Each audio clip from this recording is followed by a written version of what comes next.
and I kind of discussed some drugs. Yeah, that's fine. Okay, it's funny.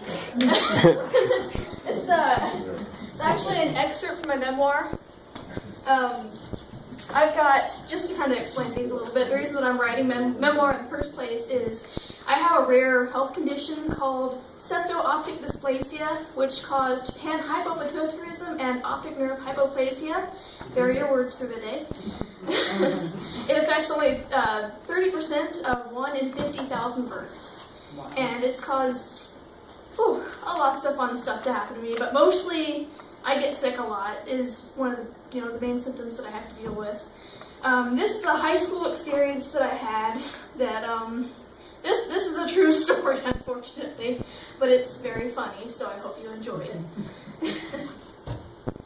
I have always been a square.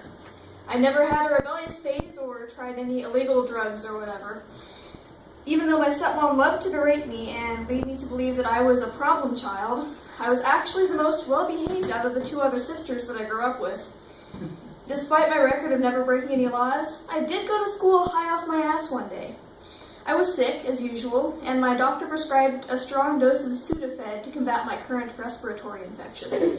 My parents asked if I could go back to school while taking the medication, and he said yes. So, the next day, I took my Sudafed and hopped on the bus to high school. You're welcome for that high-quality pun.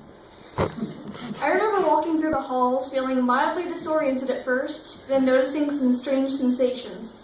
My footsteps felt funny, like I was walking through slow, sandy dunes. Something was just not right, but I continued on anyway. That entire day is nothing but a blur to me now. I remember becoming aware that I was definitely slipping into an altered state of mind, so I used a classroom computer to do a Google search and see if anyone else felt funny after taking Sudafed. That's when I learned that the very medication my doctor had prescribed for me is the main ingredient in meth. And everything made sense after that. Actually, no it didn't. Nothing made sense that day. I spent part of one of my classes sitting out in the hallway against some lockers on the floor, just staring off into space, wondering if the ground was shaking beneath me or if I was just imagining it, until the assistant principal, Mr. Judd, came in to check on me. Mr. Judd and I knew each other pretty well, because he knew my sisters, and in turn, our parents.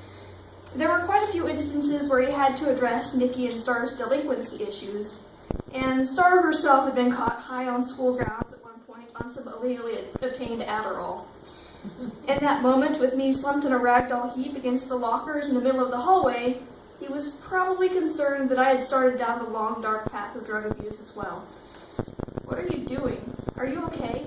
I remember him asking. I lulled my head back until it elicited a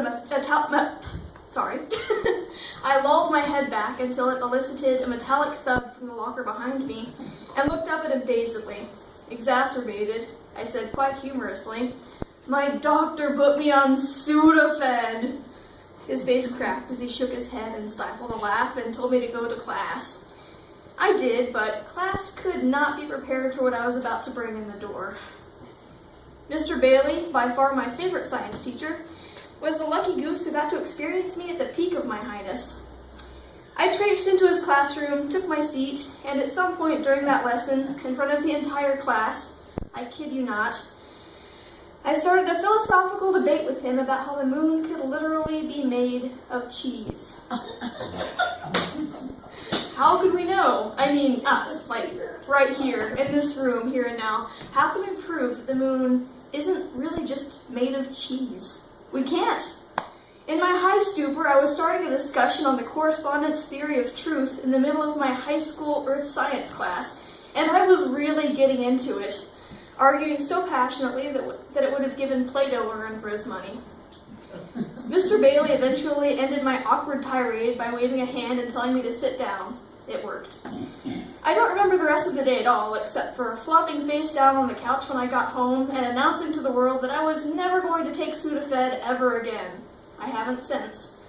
My dad laughed at me and informed me that Mr. Judd had called him at work to verify that I was supposed to be taking Sudafed. At the time, I didn't find it very funny, but looking back as I wrote this, I couldn't stop bursting out into laughter.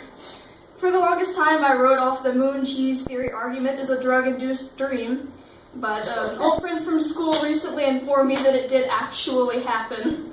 I should be mortified, but it's one of my best memories from high school, which probably says something about my overall experience there.